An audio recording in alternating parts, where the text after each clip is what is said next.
this old bean, being a school pree, was in his study one day and saw the paper on the chief's desk. So he took a copy of it. Never done a stroke of work, of course. Never did. But he got the prize all right. What about that?" "Really, Johnny?" Lina laughed, but her strict code made her amusement sound forced. The incident reminded her dimly of something that had happened in Paris on their honeymoon, something to do with a waiter and wrong change, and not by any means creditable to Johnny.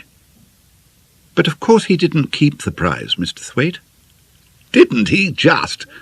I see you don't know Johnny yet.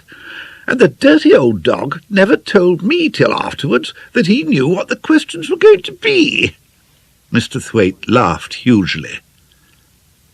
Lina wondered if this were the public school code of honour about which she had heard so much. Johnny laughed too. "Yes, I put it across you all that time." He caught Lina's pained gaze and added quickly, "Don't look so tragic, monkey face. The Isaiah exam wasn't taken very seriously." "Not that it would have mattered to you, old bean, if it had been," retorted Mr. Thwaite. "Old Johnny was supposed to be the finest cribber ever known at the place, Lina. He never did a stroke of work all the time he was there.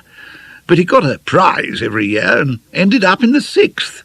I'll bet he'd have cribbed his way to a scholar at Oxford, wouldn't you, old bean, if they hadn't cut your career a trifle short by—" "Look here, Beaky, aren't you being a bit tactless? You ought to know that women don't understand the what-you-call-ems, what's the word, monkey face? Ethics? I expect so. Well, the ethics of cribbing. You'll be giving Lina all sorts of funny ideas about her poor husband." "What?"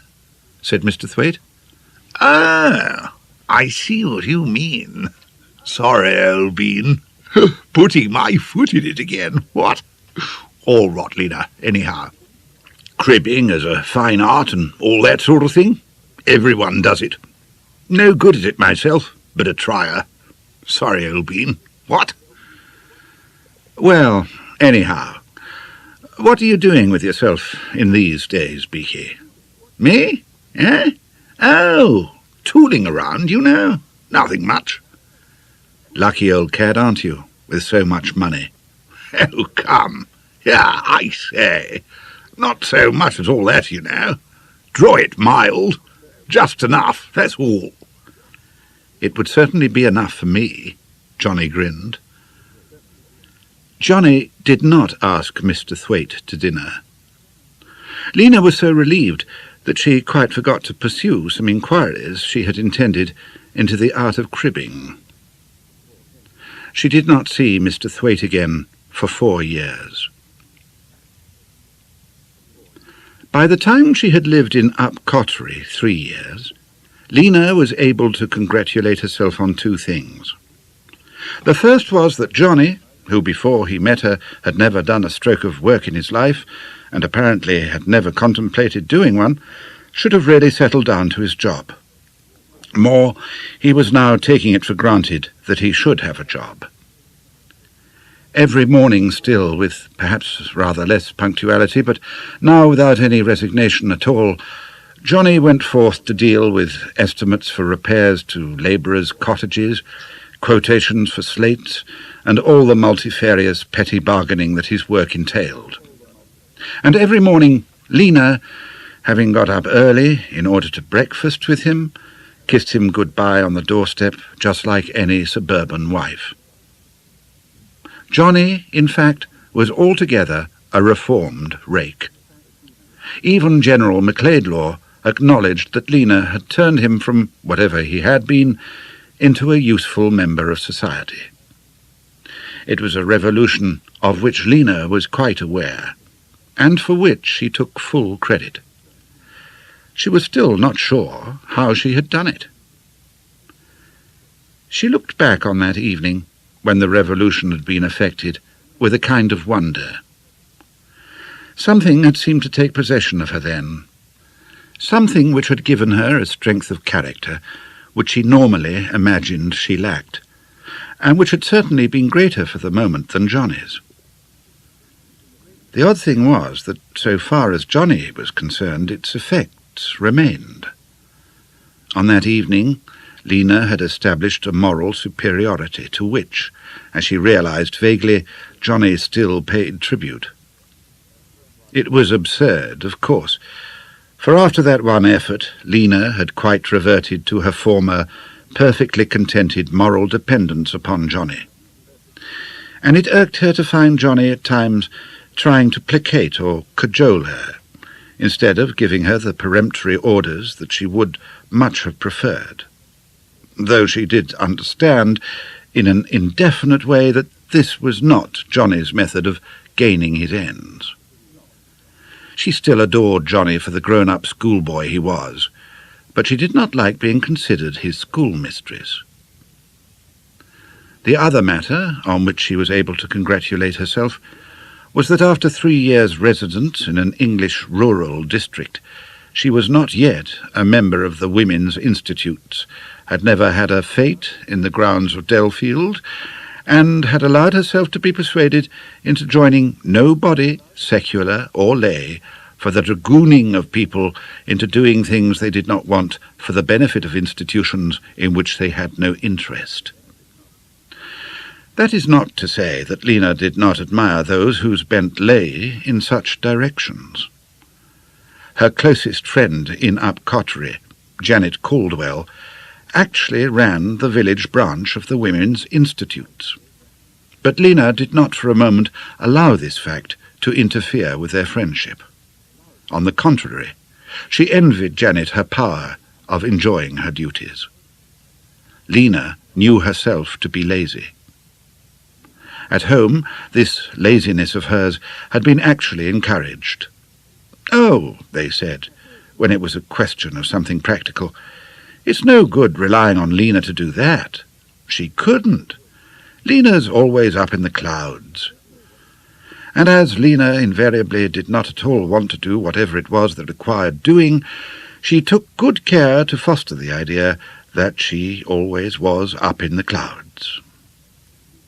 It had been a quite mistaken idea, but nobody except Lina ever knew that. At home, that had been all very well. In her own house it was impossible for Lina to shelter in the clouds.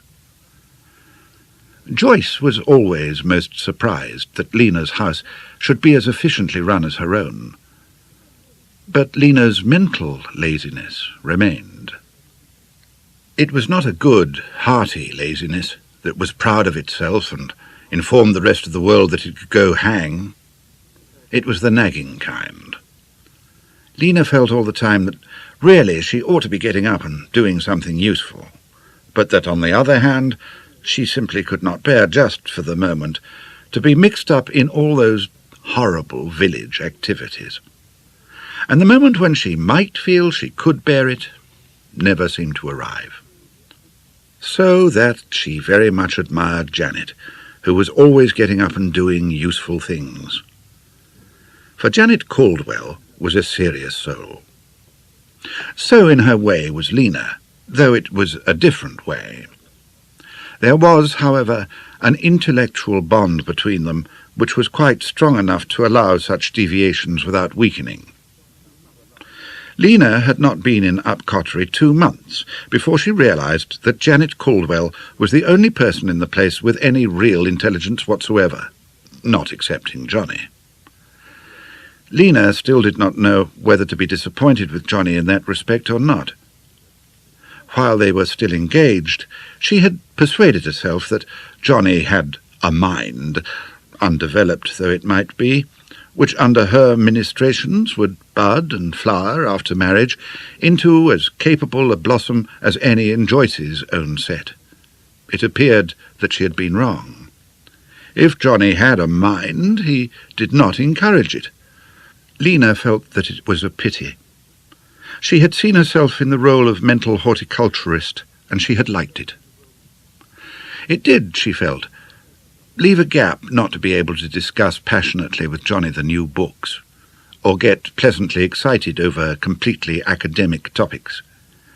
For Johnny did not even read the new books, unless they happened to be detective stories, and would have seen nothing to get passionate about in them if he had. While, as for academic topics, Johnny simply could not understand his wife's interest in them, and where Johnny did not understand, he laughed. But then Lina got so much from Johnny, so much that was red-blooded and vital, that a pallid intellectualism superimposed might have seemed positively out of place, for contrasted with the things for which Johnny stood to her, intellectualism did look pallid. In the passionately protective love with which she now surrounded everything that was Johnny and Johnny's, Lina not only sympathized with, but at times even envied, his simple Philistinism. Johnny was her child, and what have children to do with abstractions? Food and drink and love and bodies, the raw meat of life, those are their concerns, not its civilized complexities. But since Lina herself did not happen to be constituted that way, Janet Caldwell adequately filled the gap which might otherwise have become a serious one. Janet was a graduate of St. Hugh's, Oxford. She had taken a third in honour mods and a second in history. Contrary to the practice of so many otherwise intelligent women, she did not consider it necessary to impair her appearance in order to prove her intellectual capacity. This was the more fortunate, since she was something rather more than good-looking. Her broad white forehead, black hair parted in the middle, and large grey eyes gave her a classical appearance which her rather large, full-lipped mouth could not spoil. Her voice was so gentle as to be often almost inaudible. She was 6 years younger than Lina, unmarried, and lived with her widowed mother in an extremely red, square little house on the top of a small hill which she herself called the Doll's House. Lina's early experiences in friendship had left her diffident. She was always a little surprised and a little grateful too when anyone seemed to like her. Janet had shown her preference from the first, and Lina had reciprocated it at once. Each of the two had recognized in the other the only person in the neighbourhood with whom she could become really intimate, and their intimacy had shot up in the extremely rapid growth which women are so often able to induce in a friendship between themselves. And it had lasted. A great deal of tea had been drunk, and an immense amount of talk poured out in Lina's long, airy drawing-room, while Johnny wrestled with his farm accounts 20 miles away. On an afternoon in early November, the two were sitting in front of the log fire, waiting for tea to be brought in. The conversation had been desultory, until Janet pulled it up with a jerk. "Lina," she said, in her gentle, almost complaining voice, "why don't you have a baby?" "You may well ask," Lina answered with a little laugh. "I assure you it isn't my fault." "Johnny's?" "Nor Johnny's. Nature's." "Do you want one?" "I suppose so." Lina was a little embarrassed. It was the first time she and Janet, in spite of their intimacy, had discussed such a personal matter. They prided themselves in differing in this respect from others of their sex, whose avid eagerness to pry into the secret lives of their friends, or, with a kind of psychological exhibitionism, reveal their own, disgusted both of them. "I suppose so. But Johnny's such a child himself that perhaps I don't miss another as much as I might." Janet leaned back in her chair, her broad white hands clasped over one knee. "If ever I married, it would only be to have children." "It's quite nice to have a husband in any case," Lina observed mildly. "Yes," said Janet. Janet did not like Johnny. She was, so far as Lina knew, about the only woman who had never succumbed to Johnny's charm. Of course, Janet never said she did not like Johnny, and she obviously tried not to hint it, but it was quite evident.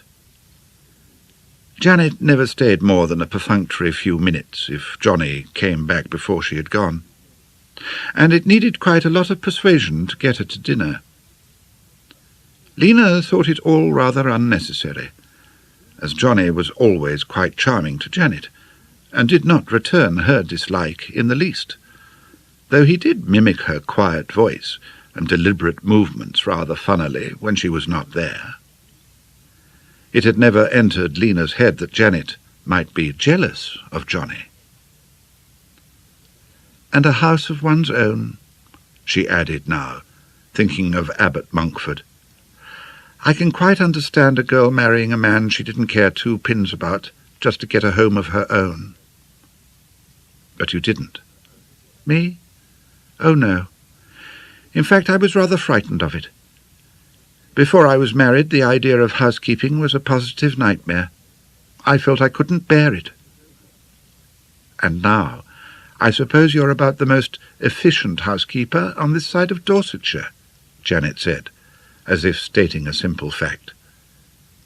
"I'm quite sure I've never had better dinners in any private house than I've had here." "It's an easy secret," Lina laughed. "I've told you hundreds of times. Keep a good cook, and know how to cook just a bit better yourself, that's all." "Quite easy," Janet smiled as the tea arrived. Janet could not cook at all, and would not let Lina teach her. They talked on trivial subjects while the maid was in the room. When she had gone, Janet sat for some minutes staring at a crumpet on the plate on her lap before beginning to nibble it absently. "What I couldn't stand about marriage," she said at last, "would be the intimacy. I should hate a man to see me half-dressed." "One gets used to it. And when the man tells one that one looks quite nice—" "Janet, are you thinking of getting married?" "Oh, heavens, no. It just interests me. It's funny we've never talked about the personal side of marriage before. Does Johnny tell you that?" "Johnny's the perfect husband. He always notices what I've got on. As a matter of fact, he's quite interested in women's clothes, and he's got very good taste." "So long as it's only the clothes, and not the women inside them," Janet said dryly. "Are you ever jealous of Johnny, Lina?" "No," Lina said simply. "I've never thought about it. And in any case, I've no cause to be. I should know at once if I had. Johnny's far too transparent to be able to hide anything like that." "Never underrate your opponent, my dear." "I suppose," Lina mused, "that I should be upset if Johnny ever were unfaithful to me. I try to persuade myself that I'm modern, and unfaithfulness doesn't matter really, so long as it's only an incident and nothing serious. But, yes, I should be upset. But I shouldn't go off the deep end. In any case, Johnny would always come back to me." "He'd be a fool if he didn't," said Janet with conviction. "Mrs. Newsham," said the parlour-maid, opening the door. "Damn," said Janet under her breath, with gentle inaudibility. Lina echoed her sentiment silently. Janet had shown signs of getting most interesting. "Well, I suppose I've got to get along to my guides. Thanks for tea, Lina," said Janet, who did not like Frida Newsham. Lina's drawing-room gave her a great deal of pleasure.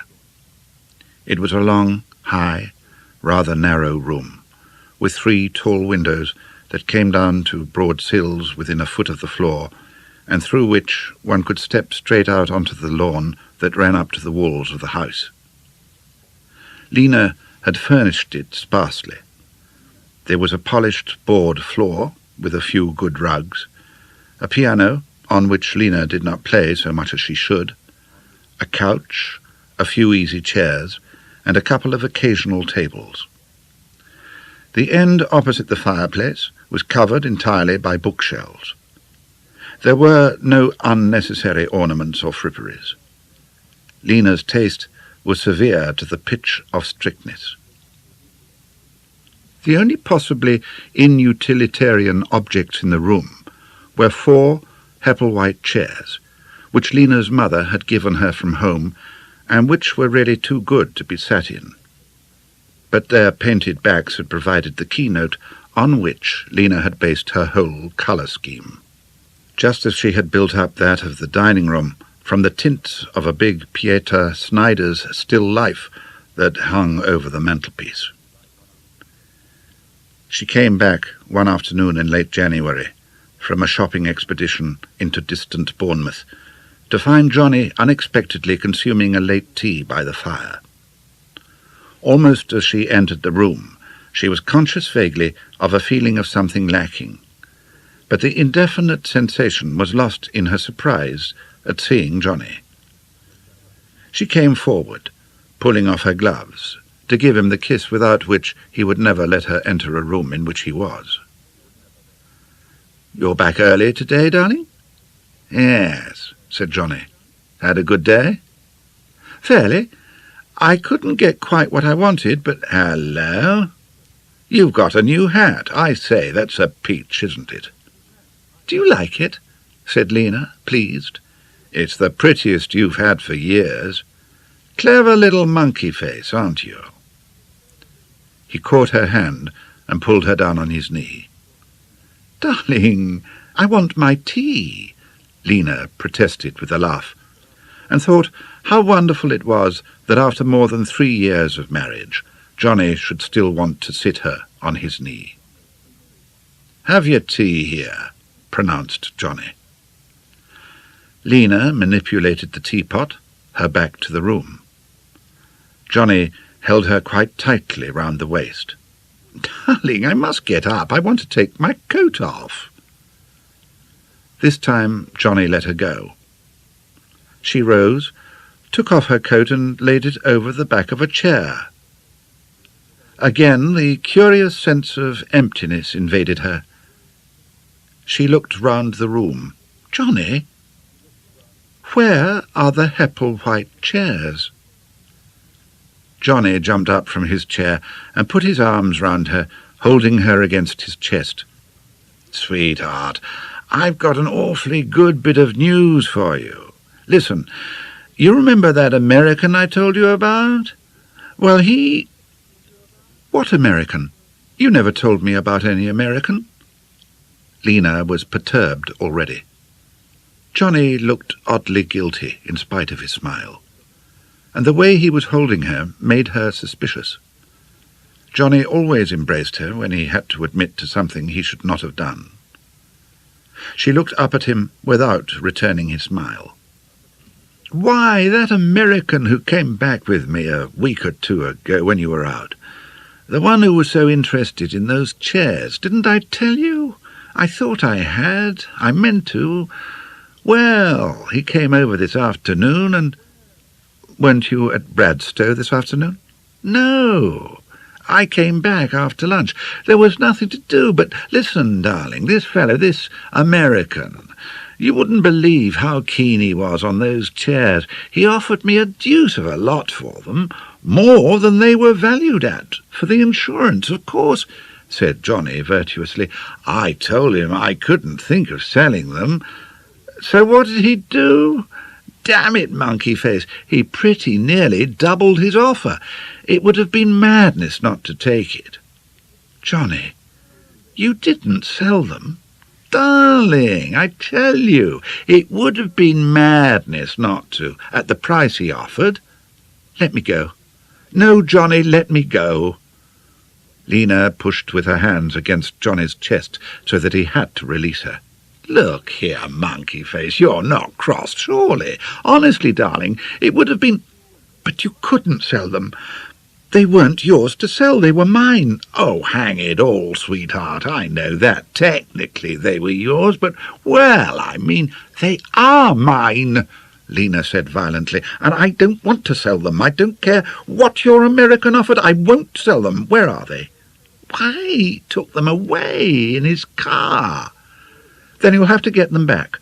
But, dearest, do be reasonable. I don't know where he's gone. I don't know anything about him. I don't care, said Lina, breathing quickly. You'll have to find out, that's all. I won't sell those chairs, so you've got to get them back. Johnny tried to take her in his arms again. Darling, no, I mean it. No, don't, Johnny. I'm very angry with you. You had no right to sell them without asking me. Johnny looked extremely crestfallen. I only thought I was doing you a good turn. Yes, I know all about that. Don't do me any good turns like that in future. Well, I suppose you'd better give me the money. I'll keep it to give back to him when you've got the chairs again. I haven't got it, Johnny said quickly. He's going to send the cheque on. Lina stared at him. What? You don't know where he's gone or anything about him, and yet you trusted him to send the cheque on? Oh, he's all right. Absolutely all right. I mean, he's a friend of Milbeck's. And in any case, we could always get him through the American embassy. He just hadn't got his chequebook on him. Hang it, darling. One must trust people occasionally. He'll send it on all right. He'd better. Monkey face. Well, not really cross with me, are you? Yes, Johnny, I am, really. But Johnny was looking so penitent that Lina had to let her expression relax. Johnny was on to it at once and caught her to him. My darling, you're not. Not any more. I'm terribly sorry. I thought you'd be so pleased. He looked so disappointed that Lina had to forgive him altogether. But mind you, she said, under his kisses, I hold you responsible for getting them back, Johnny. I'll get them back, Johnny promised with fervour, if I have to chase him over to America for them. But Johnny did not get them back. The American, it seemed, had simply vanished. Nor did he send the cheque. Johnny was most upset about it, but what could one do? Go to the police, said Lina, some 3 weeks later. We ought to have gone before. I'll ring up the Dorchester police station today and report it. Oh, I shouldn't do that, Johnny said. Why ever not? Johnny's reasons were vague, but emphatic. Lina gathered that somehow it would offend Captain Melbeck extremely, and perhaps even imperil Johnny's job if she rang up the Dorchester police. Nonsense, she said briskly. The man was obviously a thief. Captain Melbeck must have been taken in by him as well as you. But her mind did not contain quite so much decision as her words. The last thing she wanted to do was to imperil Johnny's job. Johnny, however, did not know that. Look here, Lina, he said slowly, and Lina knew that something important was coming from the use of her name, which he hardly ever employed. Look here, you mustn't ring up the police. But I intend to. Why mustn't I? Well, look here, Johnny said with a desperate air. He did give me the cheque. He did? Then why did you tell me he didn't? Because I'd spent it. You'd spent it? Well, really, Johnny, what on? I had to pay some debts, Johnny said with reluctance. What debts? I didn't know you had any debts. What debts? Oh, well, if you must know, racing debts. Look here, I know I oughtn't to have done it, but the truth is that I was in a pretty tight corner, and then That American's offer came like a godsend. I simply had to take it. I'm awfully sorry, Monkey Face." Lina knew that she ought to be angry, but Johnny was looking so ashamed of himself that the wind was taken out of her sails. "Have you done any racing since then?" "No, not a bit." "If I forgive you, will you promise not to make any more bets?" "Not a one. Once bitten, twice shy." "Never again?" "It's a promise, Johnny?" "I swear it, Monkey Face," said Johnny fervently. "You're the dearest, sweetest, most wonderful woman." Lina knew it was worth the cheque. Just a fortnight later, she was in Bournemouth again. Johnny had not wanted her to go, but there were some things which could only be got there. She passed Marshall's antique shop in South Street. In the window was an undoubted Hepplewhite chair. Lina recognized the picture on it. She stood for quite 5 minutes, staring at it before she went inside the shop. Mr. Marshall himself came forward and answered her questions. "Oh, yes, madam, it's a Hepplewhite. Yes, I've got 4 of them. The other 3 are through here, if you'd care to see them." Lina followed him and stared for a few moments at the other 3, wondering how to get the information she wanted. "You have their pedigree, I suppose?" she said slowly at last. Yes, no doubt they're quite genuine, but do you know where they came from?" Mr. Marshall rubbed his white, stubbled chin. "I could give you the information, of course, madam, if you bought them. I do know where they came from. In fact, I negotiated the sale myself from the owner in whose family they've been since they were made by Hepplewhite himself. I can assure you their pedigree is quite in order." "I should like to know the name," Lina said tonelessly. Mr. Marshall hesitated and then gave way in an access of confidence. "Well, quite between ourselves, madam, it was a member of the Aysgarth family. You know the name, of course?" "Yes," said Lina. "I know the name. Thank you. I'll let you know if I want them."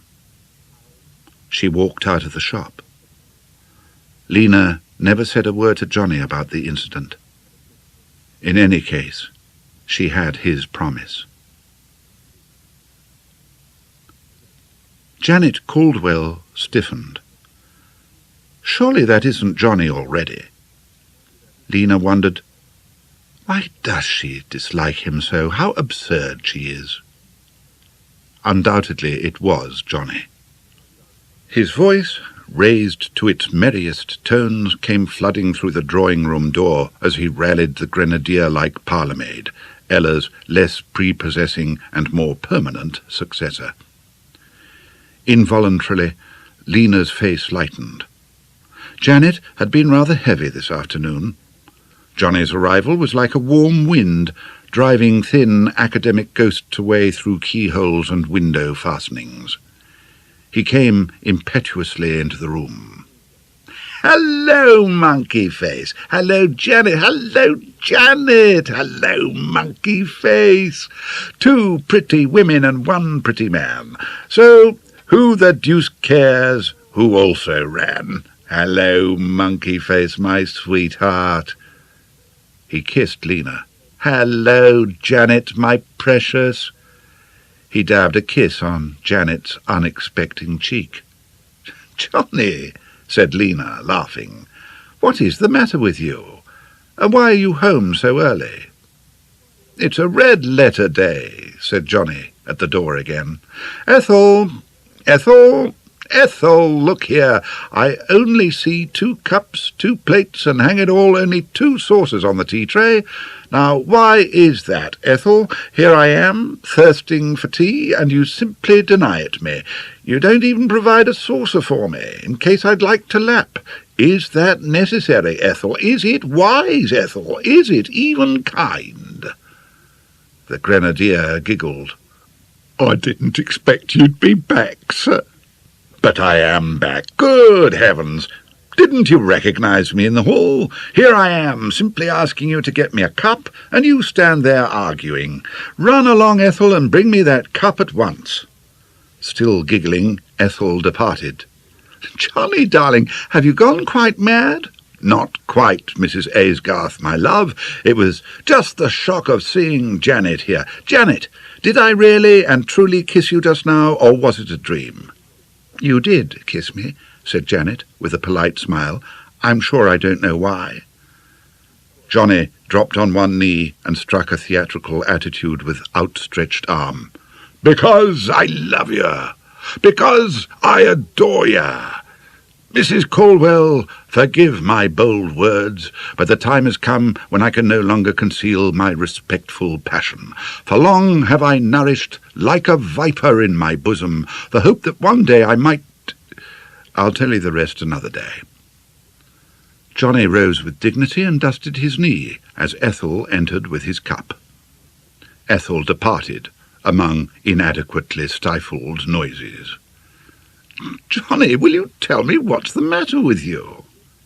Johnny put his hand into his coat pocket, pulled out an object, and dropped it into Lina's lap. "Have a nice necklace, darling. Have a diamond ring? Have a brooch?" "No, I think we'll give that to Janet to stop her getting jealous of you. There's a fur coat for you in the car. There are some other things as well, but I can't quite remember what.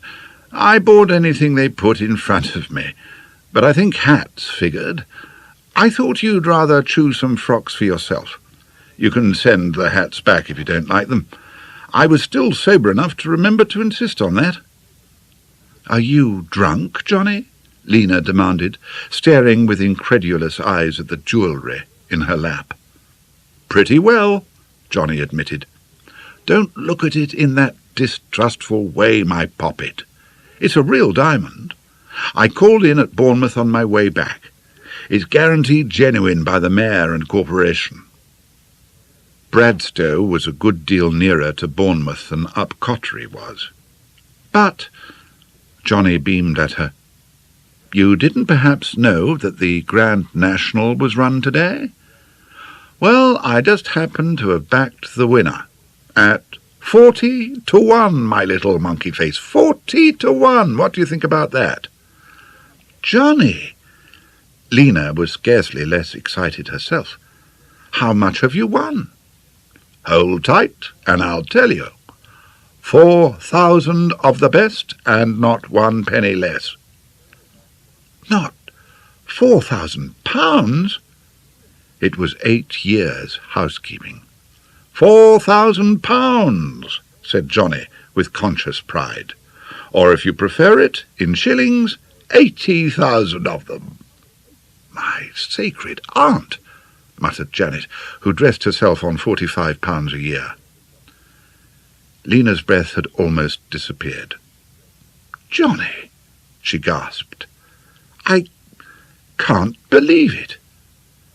Her practicality approached the incredible thing, slid off it, and finally gripped it. "What shall we do with it?" "Do with it?" Johnny echoed in surprise. "Why, blew it, of course." They were still discussing what to do with it. Janet had gone, without the brooch, which she utterly refused to accept. There had been a couple of hours' excited talk in the drawing-room. They had gone upstairs to dress quite 15 minutes after Lina's usual time, and the discussion was being continued through the open door between Lina's bedroom and Johnny's dressing-room. Johnny wanted to blue his windfall. Lina did not think it ought to be blued. Lina was hampered in the discussion by the lavishness of Johnny's generosity and her own warm realization of it. Her first thought when he got the news must have been for her.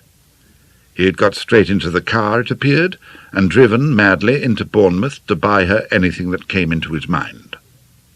The diamond in her ring was a magnificent one. Lina thought it must have cost £200 at least. The necklace had an emerald pendant. The brooch contained a fine pearl. The fur coat had proved to be mink. The car had been stuffed with hats and clothes for her to choose from. Lina was appalled and, at the same time, intoxicated by such recklessness on her behalf. "But you haven't paid for all these things?" she had asked, bemused. "Every single one of them," Johnny had assured her. "But where did you get the money? You said you wouldn't get the cheque till next Monday." "Oh, I got the money all right." Lina had been too muddled with happiness and dismay to find out how Johnny had got the money. It was surprising, too, for her to realize, as she had not done for quite a long time, how completely she had overlooked the fact that Johnny had broken his promise. But there is such a difference between winning and losing bets that even when she did remember that fact, her reproaches had been only perfunctory. "Johnny, you promised me you'd never bet again." "Oh, come, darling, you know you didn't really mean that." "But I did. Of course I did." "Would you rather I hadn't won this little packet?" Johnny had grinned mischievously. "I should have been very annoyed with you if you'd lost." "What did you bet?" "At 40 to 1 it must have—" "Johnny, you betted £100. Johnny, £100. "It was an absolute certainty," Johnny pleaded. "I had it from the man who owns the animal. There wasn't any possibility of losing. It wasn't a bet at all. It was just dipping my hand into the bookie's pocket." Said Lina, trying hard to be severe. "Besides," Johnny had added inconsequently, "you can't count the Grand National. Everyone has a bit of a flutter on the National." "But, Johnny, you do promise me you'll never do anything like this again?" "Of course, sweetheart," Johnny had said easily. This really was a special occasion, and what an occasion. Lina had been quite content to leave it at that, and now, what was to be done with the money?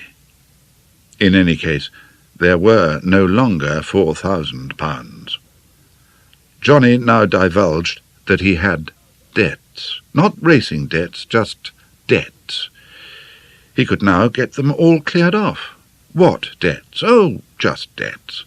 Some of them quite old ones, that Lina did not know anything about. Yes, dating right from before their marriage. What did they amount to? Oh, well, a couple of thousand would cover the lot easily. 2,000?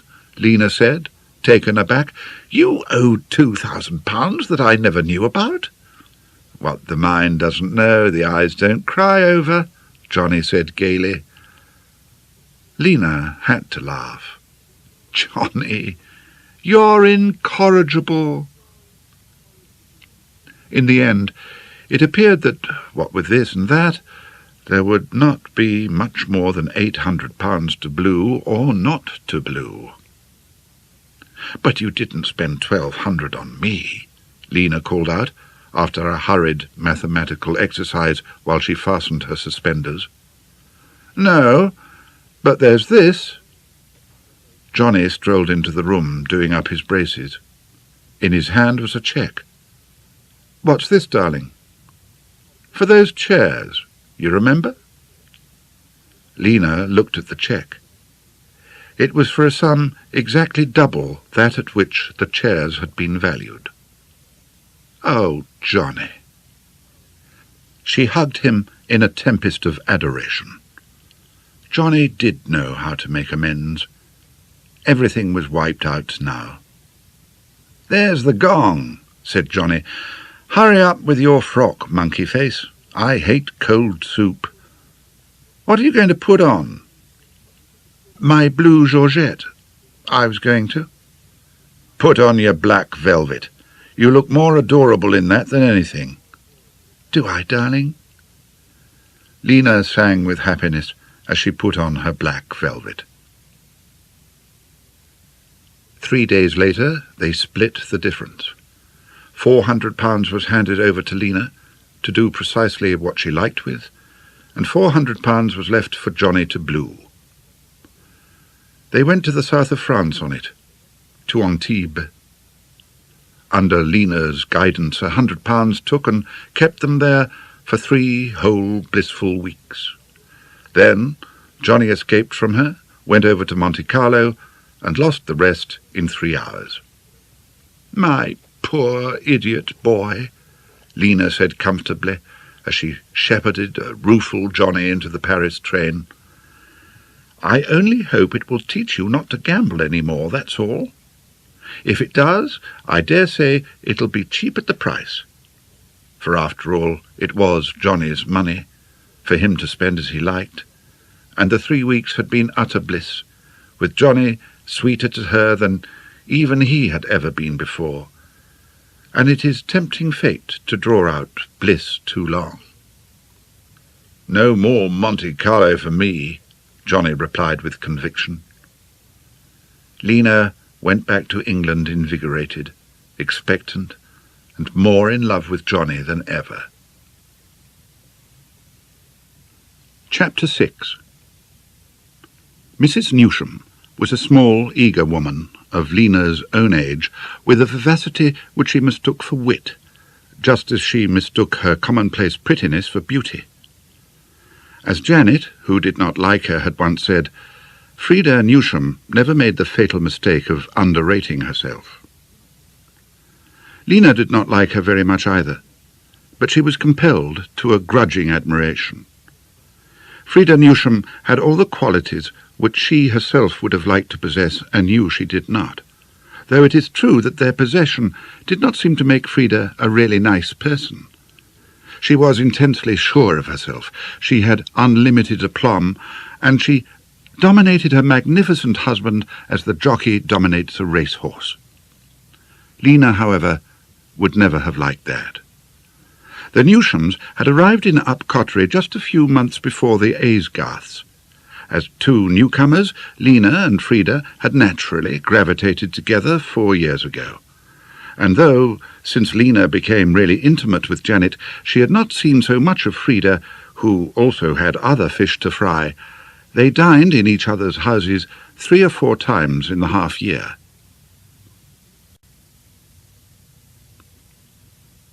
The Aysgarths were dining with the Newshams one evening in the October that followed Lina's and Johnny's truncated visit to the Riviera. And Harry Newsham had boiled the port. And Johnny laughed. And Frida, who could not bear to be laughed at, even vicariously through her husband, lost her temper. "You idiot, Harry! Anyone would think we'd never had port before. What on earth did you want to put it in front of the fire at all for?" "Take the chill off, you know," mumbled Harry Newsham, feeling his cavalry moustache as he looked unhappily at the steaming contents of the glasses. "Right thing to do with port, isn't it, Johnny?" "Absolutely," said Johnny, with a far too obvious wink across the table at Lina. "Never ice the port." "It'll be quite all right in a few minutes," Lina suggested, deprecating the wink, but deprecating far more Frida's anger. "Nonsense," Frida snapped. "Get another bottle up, Harry. Thank goodness there are plenty in the cellar." "All right, dear. And after Lina and I have left you," added Frida nastily, "you'd better get Johnny to give you a few hints on how to deal with wines." Harry edged apologetically out of the room. He was a tall, well-made man who looked exactly like a cavalry officer. Actually, he had inherited a cotton mill in Lancashire, sold out in the boom period after the war, and settled down on the proceeds, on the instructions of his wife, as a country gentleman. Having failed in this respect in the Midlands, he had caused himself, on the instructions of his wife, to be adopted as Liberal candidate for the constituency in which Upcot was situated, and had settled down there to try again, on the now somewhat acrimonious instructions of his wife. The fresh bottle of port was opened and consumed, and Harry, with accentuated magnanimity, forgiven. Lina and her hostess retired conventionally to the drawing-room.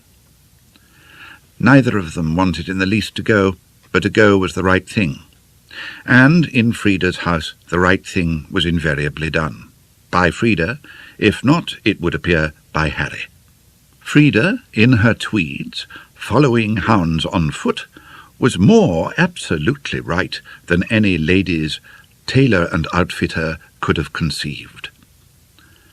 Lina did not, however, think they would be alone long. It was Harry Newsham's habit to entertain his male guests, and indeed anyone else whom he could lure at any time into any secluded place, with a discourse upon free trade, and, as a corollary, the dishonest iniquities of tariff reform, a subject in which he was distressingly interested. Harry really took politics seriously. In her just over-furnished, or, as she herself called it, cosy drawing-room, Frida settled herself down on the big settee and lifted her feet onto the seat. "Now, my dear," she said to Lina, in an easy chair on the other side of the fireplace, "now we can have a really good gossip." Frida was very fond of the phrase. Her really good gossips consisted in talking as hard and as fast about nothing at all as she could possibly manage, while her presumed fellow gossiper put in a bare affirmative or negative in any vacant space she could find. "Yes," said Lina, who did not like really good gossips, but knew from experience that she was a good listener. In deference to Lina's notorious tastes, Frida at once began to talk brightly, and with an effect of inside knowledge, about books. Frida, on her own statement, read simply everything. Naturally, therefore, she considered herself well read. She was most devastating about any author who came above her standards. Lina listened and agreed. It was always less trouble to agree with Frida than not. Lina went on listening. Often and often there fell from her hostess's lips some emphatic statement with which, had it been Janet who had made it, Lina would have at once joined argument. But of course one could not argue with Frida. Frida was one of those women to whom the word argument is exactly synonymous with the word quarrel. "Oh, well, my dear, don't let's argue about it, for heaven's sake," Frida would say, and Lina would long to box her ears. She agreed now that neither of their husbands could be credited with any really fine literary perceptions. "Though, of course," said Frida, "I make Harry read anything I get from the library that's really good. The first-rate novelists, I mean, Wells and Warwick Deeping and so on. But I'm afraid they're rather lost on him, poor dear." "Johnny reads nothing but detective stories," said Lina. "I know. Of course, I never read detective stories." "Oh, don't you?" It was not the first time Lina had heard this inept remark. She wondered why people who never read detective stories are so proud of the fact. "I love a good detective story." "Oh, yes, my dear.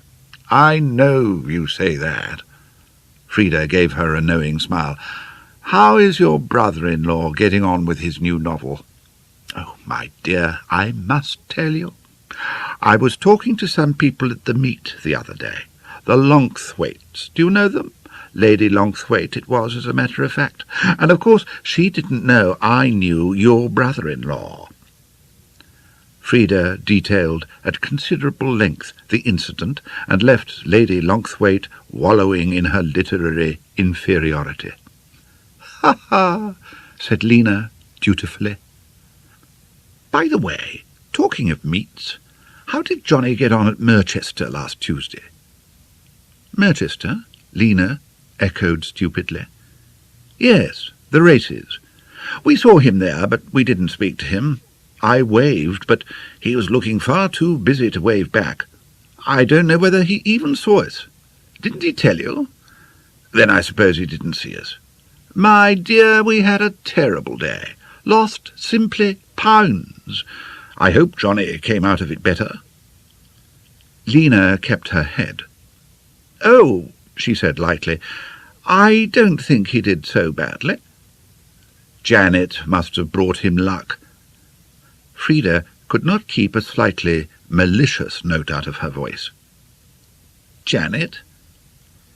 Just as Lina had never suspected that Janet might be jealous of Johnny, so it had never occurred to her that Frida might be jealous of Janet. All she knew was that the two disliked each other, and rather more intensely than the difference between their temperaments seemed quite to warrant. "Janet? Oh, yes, I believe he did say she had." Johnny's indifference to free trade saved her. On a hint too open to be disregarded, Harry had been forced to bring it with him to the drawing-room.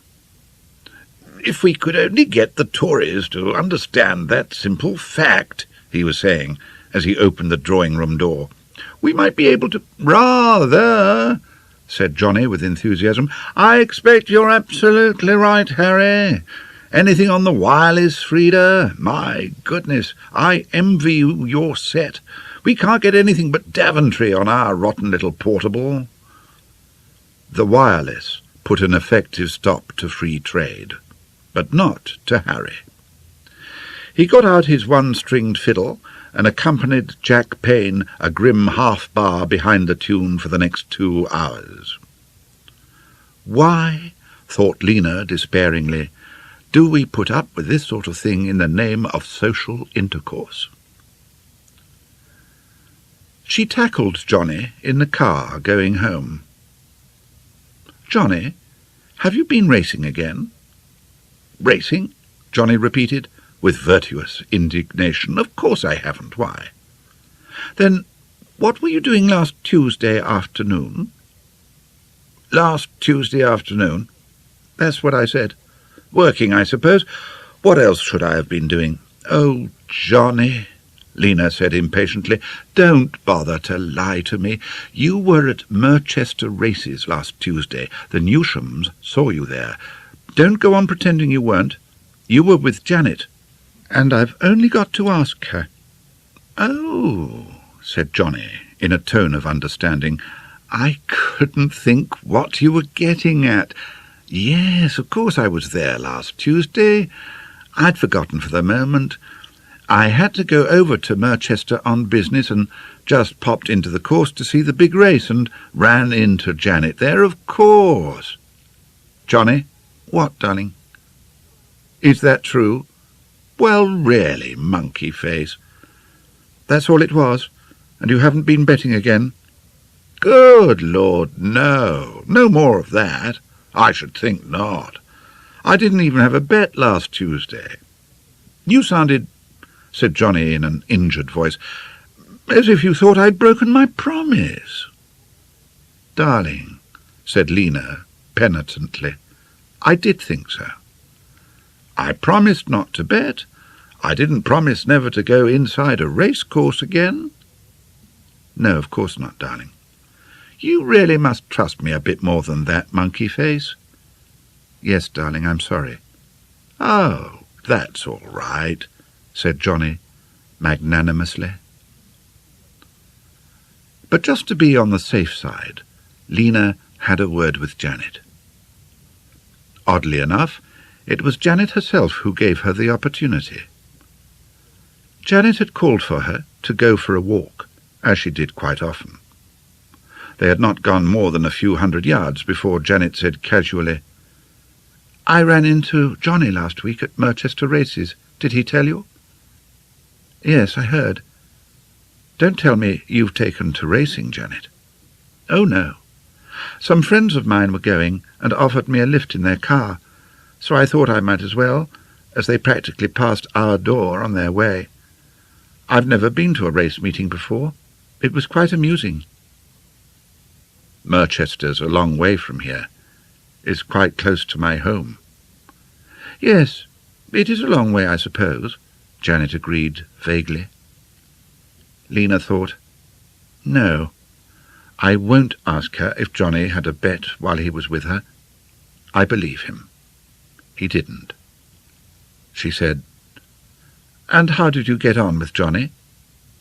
"Perfectly well," Janet answered with a little laugh. "I always do, don't I? In any case, I don't suppose I saw him for more than 5 minutes." "Well, don't get bitten with the racing fever, Janet." "I promise you I shan't do that. Why?" "Oh, people do," Lina said slowly. "Johnny was once." "Was he? You never told me." "No. He's got over it now, of course. But—" "What?" "Well, if you ever do see him at a race meeting again," Lina said, rather desperately, "it would be the act of a friend to tell me, that's all." Janet nodded. "I see. Serious, was it?" "It might have been." "All right, I will. In fact, I can't think why I didn't say anything last time I saw you. I'd quite forgotten I ever saw him there, or for that matter that I'd been myself. But of course I didn't know then." "No, of course not." There was no need to say any more. Lina was thankful for Janet's understanding and her tact. She gave her arm a little grateful nip with her fingers, and Janet smiled her comprehension of it. Lina smiled back. She felt it was a wonderful thing to have a friend so completely in tune that everything really important could be said without words. It was less than a week later that Lina missed her diamond ring, the ring Johnny had given her when he had won his big bet that same spring. Almost the same scenes were enacted as 2 years ago. Lina's room was turned out, the house ransacked, the servants questioned and cross-questioned without result. And now there was no Ella to suspect. The grenadier was far too stupid to be dishonest. Lina was extremely upset. The ring had been much more than a valuable diamond to her. It had been a constant symbol of Johnny's generosity and thought for her. It had reminded her always, whenever she had allowed herself to get irritated with him, that on that great occasion it was she who had been in the front of his mind, and that his first impulsive way of giving expression to his exuberance had been to overwhelm her with presents. It had symbolized Johnny's love for her, and it had gone. Johnny, of course, was most sympathetic. He reminded her, as he had done before, that at any rate the ring was insured for its full value, so that it could be replaced identically. Lina agreed, and wept secretly, since for all her practicality she was a whole-hearted sentimentalist, and no substitute ring could mean the same to her as the very one that Johnny himself had chosen and bought and handled and dropped, like a bit of crystallized love, into her lap. She almost wished, insanely, that it had never been insured at all, so that it could never be replaced. The cook, under Lina's evident suspicion, gave notice and walked out of the house. And then Lina made another startling discovery. Her ring was not the only thing that was missing. When at last she was alert to the fact, it was astonishing that she should never have noticed the absence of so many objects. The rooms now appeared almost denuded. 2 Wedgwood figures from the drawing-room, a pair of old brass candlesticks from the dining-room mantelpiece, a whole Sèvres dessert service from the store cupboard, a dozen other small things of value from various places. All had vanished. It was clear that there had been a thief in the house. Johnny was no less taken aback than Lina. He did not, however, think there could have been a thief in the house. It was his theory that someone must have got in from outside, someone who knew the value of such things and taken what he wanted. Johnny was most indignant at the idea. He was sure that the defaulting cook was somehow to blame. Probably she had left the house empty one afternoon and the back door open. He was, however, quite opposed to Lina's intention of calling in the police, strongly opposed to it. He explained that it was impossible to say when the articles had been taken. It was not even possible to furnish a full list of them. There would be endless trouble, and the police would do nothing. Why bother? He insisted so strongly that it would be only a waste of everyone's time to call in the police that a horrid fear at last began to form in Lina's mind. She paid a visit to Bournemouth and to Mr. Marshall's curiosity shop. To Mr. Marshall himself, by whom she asked to be served, she said, "I was wondering whether you have a nice old dessert service at a reasonable figure." Mr. Marshall beamed. "Why, just as it happens, madam, I have. It only came in a matter of 3 weeks ago. Sèvres, a real beauty. Shall I show it you?" "Please," said Lina. 2 minutes later, she was looking at her own dessert service. But the price was not reasonable. It was staggering. Mr. Marshall assured her, however, that even at that figure the service was a bargain.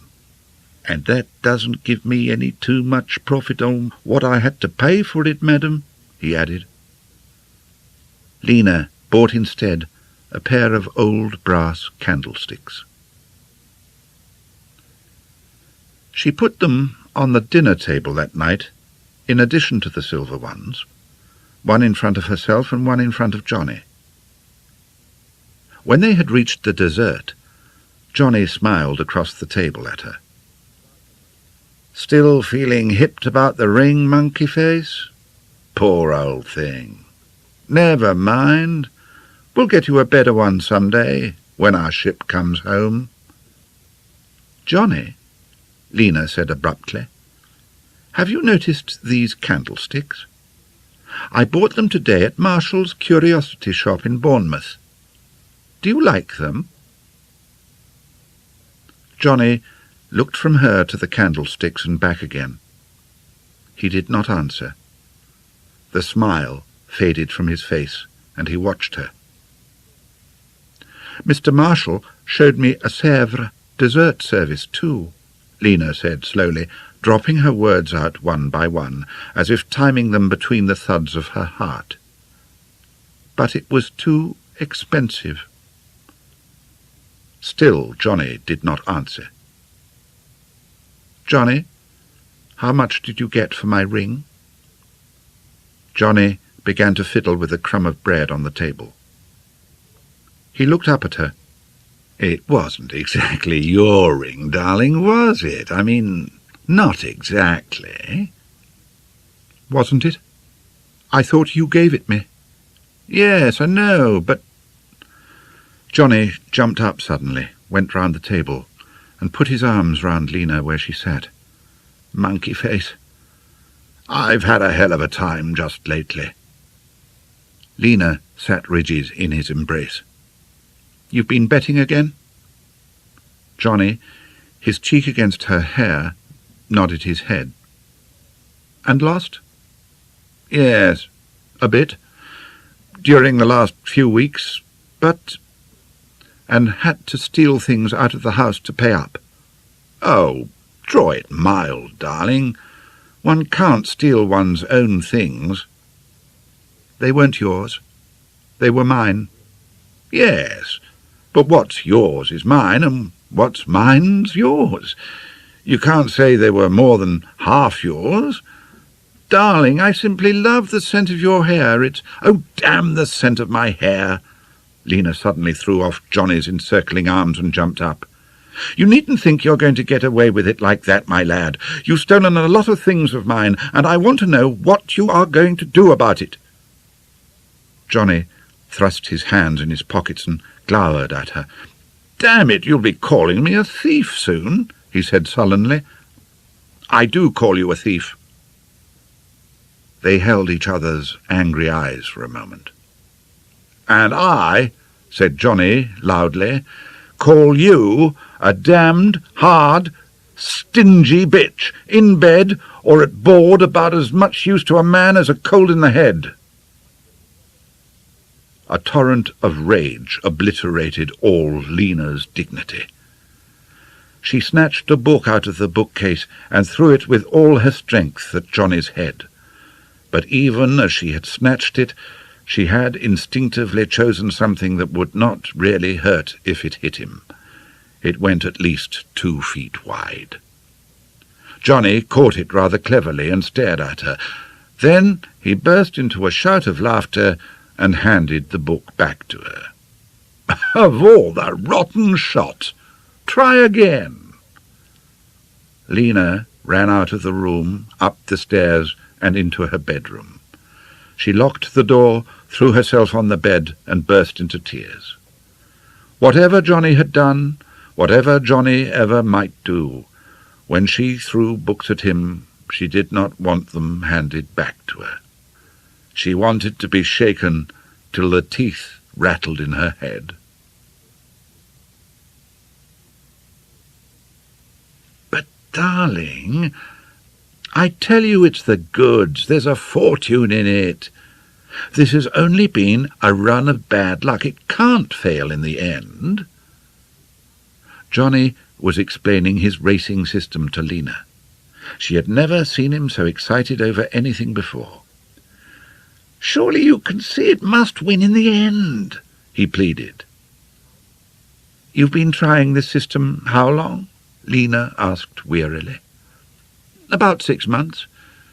Look here, monkey face, you must realize, ever since we came back from France. Pretty well.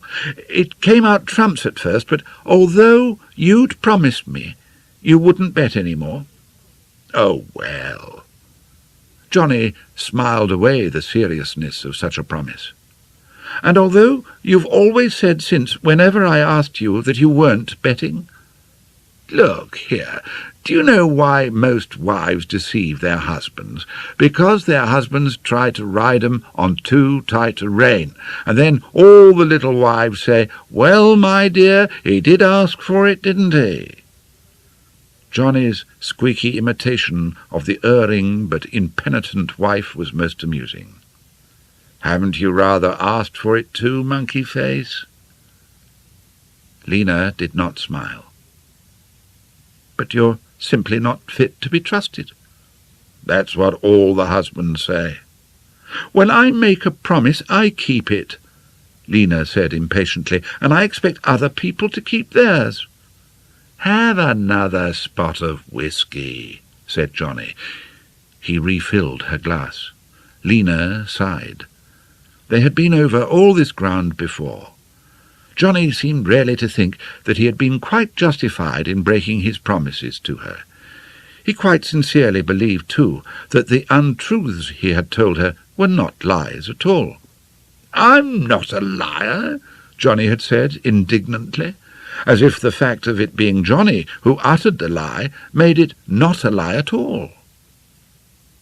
In the same way, Lina had been quite unable to make him understand that his filching of her belongings had been nothing more nor less than plain thieving. Johnny was not a thief, therefore Johnny could not thieve. It had, perhaps, Johnny admitted virtuously, been not quite playing the game, but thieving. The idea just amused him. Johnny was not a thief. Jumping into the gap in the conversation, Johnny began once more to expatiate on his system. Lina did not listen. She was wondering what to do. If Johnny were not cured of this fever, he would leave them sooner or later, and probably sooner, without a possession to their names. So you see, one must have a certain amount of capital. That's been my trouble. You can't double up like that without something to fall back on. But if you do, you're absolutely bound to come out on top before long, so you could see what a pity it would be to have to chuck it now. Look here, monkey face, what about your father? Couldn't you touch him for a spot, just so that I shan't have to spoil everything when my luck's beginning to turn? No, I couldn't. I don't see why not. We never have touched him yet. Why not? What? Oh, because I won't. It's devilish short-sighted of you, Johnny grumbled. I might win a packet any day now, like I did before. It's a damned nuisance to be held up just for a spot of cash for the next day or two. Oh, well, I suppose it can't last forever. How old is he? Father? Said Lina absently. I don't know. About 65, I suppose. Damn well time he popped it then, said Johnny, but under his breath. He added aloud, Seriously, monkey face, I wish you would touch him for 100 or 2. He could afford it easily enough.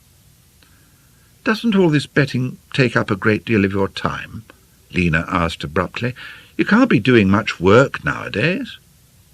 Doesn't interfere with that, Johnny said easily. Just one wire a day, that's all. Look here, darling, do listen. I don't believe you've got the hang of this system at all. You don't realise how absolutely safe it is in the long run. He began to explain it all over again. Lina had to forgive him before they went to bed. He was so much in earnest and so gullible and so young.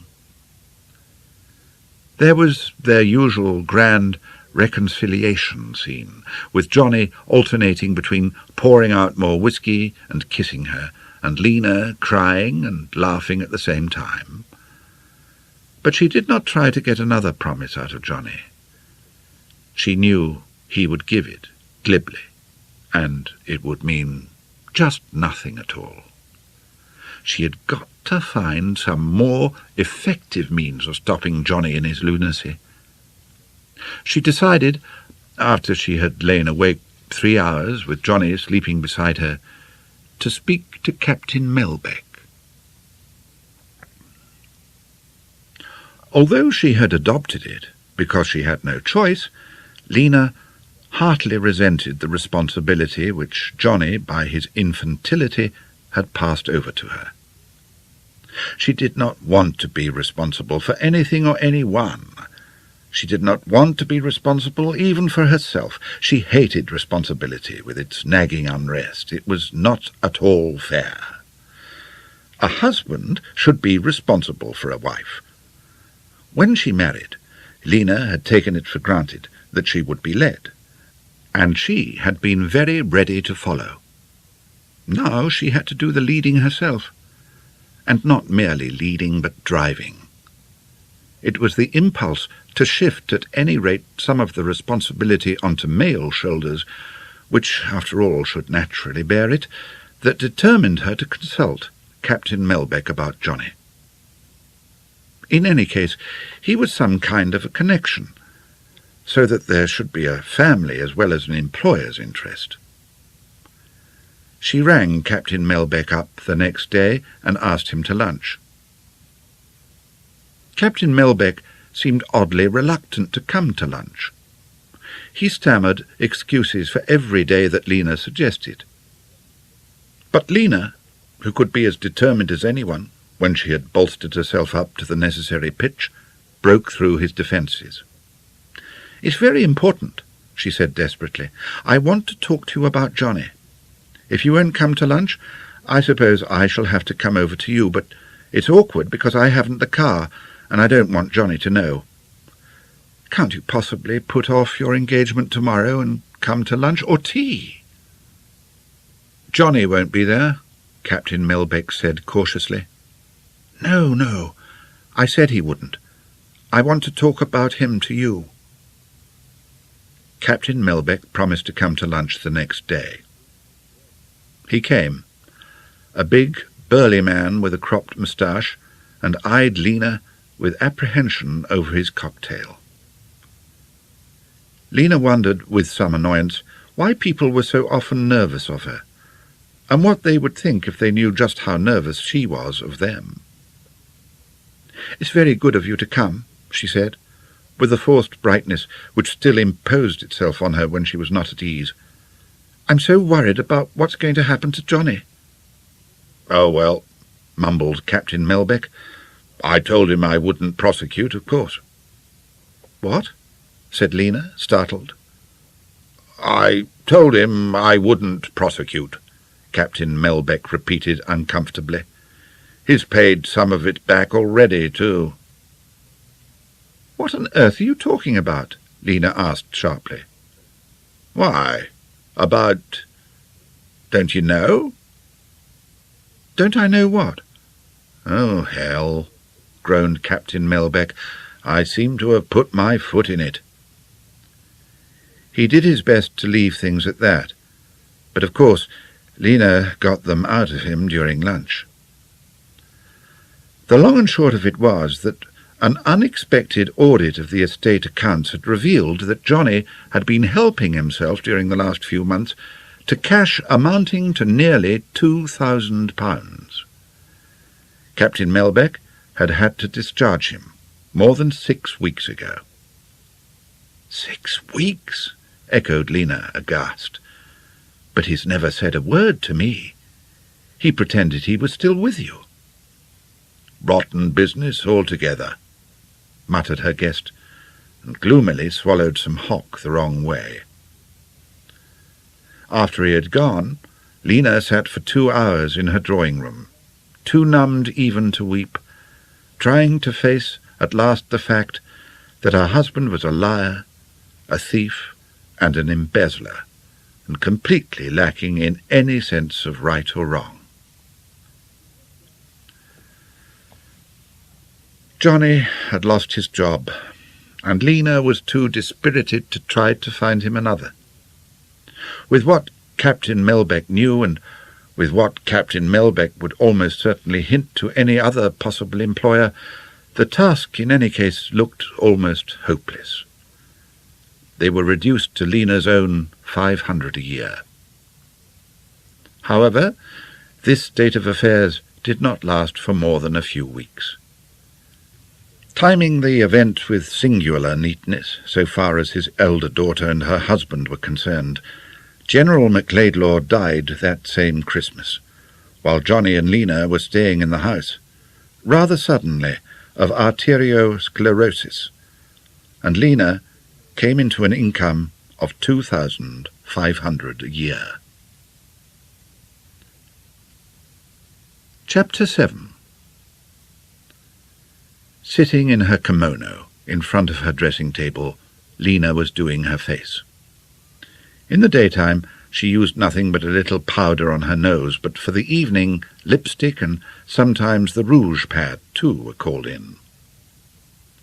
The door between the bedroom and Johnny's dressing-room was open. "Is that you, darling?" Sounds had reached her alert ears of someone coming upstairs. "Who else do you expect in your husband's dressing-room?" Johnny's voice answered cheerily. "Young caddisworm?" "You'll have to hurry." "Plenty of time. I wanted to go over the vines again." There was not really plenty of time, but though Johnny always came up late to dress, he was never late down. Lina took off her wrapper and walked over to the doorway in her step-ins. It was what she had been waiting for. There was no need for her to do so now, but Lina still made all her own underclothes. She enjoyed fine sewing. She had put on this evening for the first time a new set that had just been finished, and which Lina privately thought was rather successful. She leaned in the doorway, a hand on either jam. "Did Ethel put out a shirt for you?" "Yes." Johnny, fitting studs into the shirt, looked up at her with a smile. "Hello. Those the new knick-knicks? I say." "Nice," said Lina, spreading out the little peach skirt. "The best ever," said Johnny, with complete conviction. "Turn round and let's see 'em properly. Yes, you've hit the mark this time, and no mistake. You look as wicked as a French farce. Clever little devil, aren't you? Come and be kissed in 'em." "Do I really look wicked?" Lina asked happily, under Johnny's kiss. "As wicked as they make 'em," Johnny assured her. She went back to her bedroom in a glow of satisfaction. How many husbands, she wondered, still take an interest in their wives' undress after 6 years of marriage? But Johnny never failed her in that way. Dress or undress, he was still as interested in her appearance as on their honeymoon, and still as enthusiastic when she looked nice. And he still told her how pretty she was.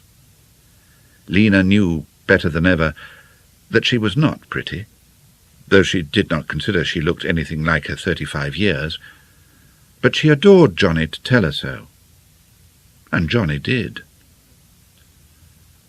Whatever Johnny had done or been once, Lina knew as well as she knew the alphabet that he had never once, since their wedding, looked beyond her at any other woman. She had that at any rate to be thankful for. She had other things now too. Since that terrible time, 2 years ago, when Johnny had lost his job at Bradstow for what had been nothing less than sheer dishonesty, explain it as he might, and had, Johnny had given her no more worry. He had had a fright, a real fright, and it had done him all the good in the world. He might still be a little hazier than most people upon the moral side of meum and tuum, but he realized at any rate what other people thought about it, and what they might do if his practice differed from their precept. Since that day, the contents of Dfield had remained undiminished. Of course, Johnny did no work nowadays, but that no longer mattered. The money was not needed, and technical idleness had not seemed to hurt him. Not that Johnny ever was really idle. He had taken to gardening, and a few of the fields surrounding Dfield had been bought, which Lina had stocked, and Johnny did his best to farm. He was most interested in a line of pedigree cattle with which he was experimenting, and which were to pay better than any other line of cattle. Johnny's cattle kept him busy, and the losses on them did not cost Lina more than 100 or 2 a year at most. Besides, Johnny could not afford to take any more risks.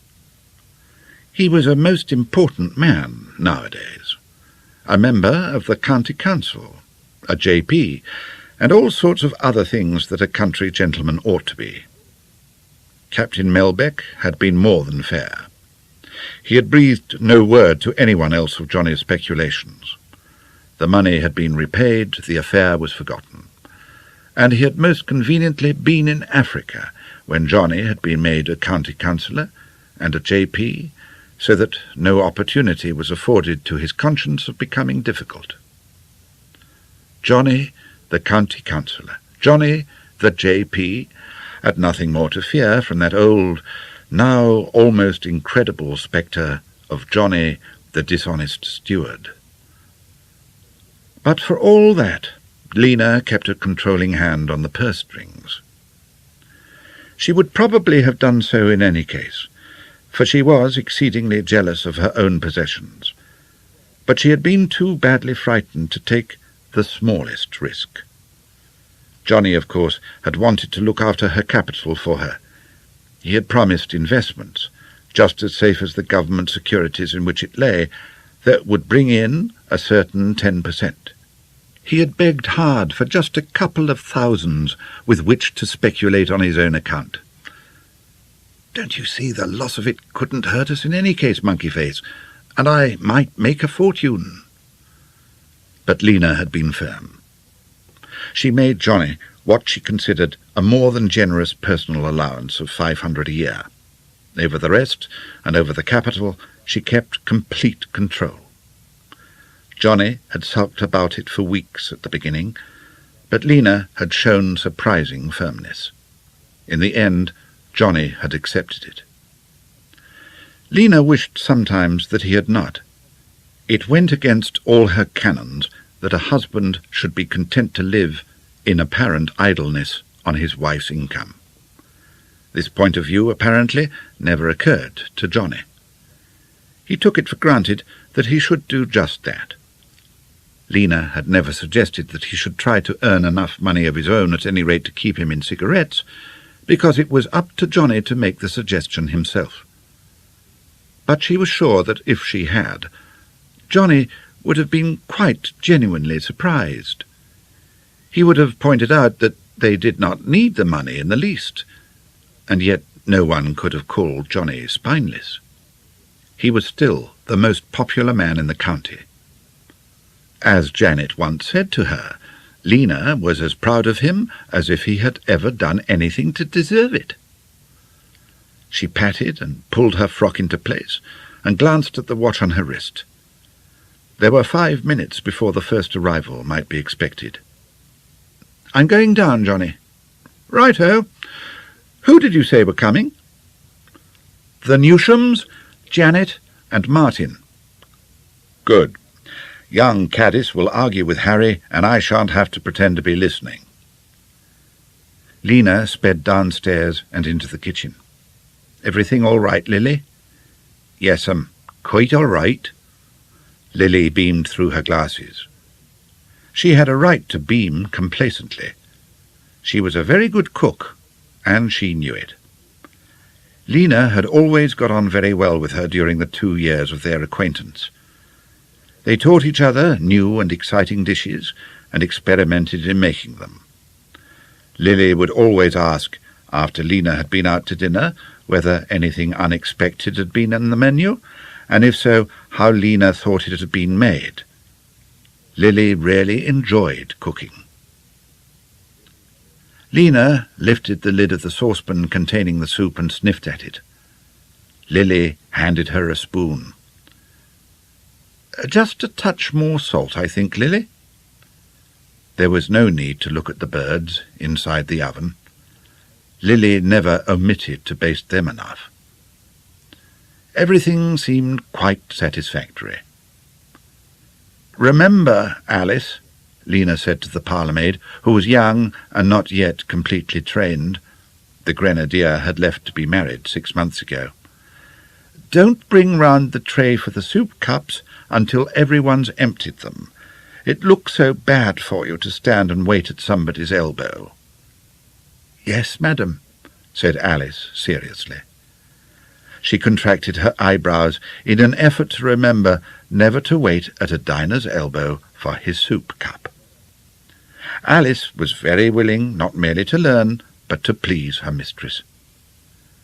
Lina never seemed to have the trouble with her servants that some of her friends in Upcot had. She put it down to the fact that she paid them more. She hurried along to the dining-room and gave the table a long, critical look. Everything here seemed quite satisfactory, too. She gave the flowers in the centre of the table a little perking up, and moved a dish of salted almonds out of the exact symmetry with its counterpart in which Alice had carefully put it. In the drawing-room, everything was not so satisfactory. There were no cocktails standing on the Queen Anne bureau. Johnny had come in too late to mix them. With a cluck of annoyance, Lina hurried back to the dining-room. "Details, details, details," she thought, as she hastily poured together orange juice, gin, and the vermouths. "That's what women's lives are made up of. Nothing but silly little details. Shirts, soup, flowers, powdering noses, mixing cocktails, telling Alice things, Talking to people one doesn't want to talk to, about things one doesn't want to talk about. Nothing but details, nothing lasting. That's why we never get anywhere." She sipped her mixture, and her expression grew more serious. "I wonder if I've put enough gin in this."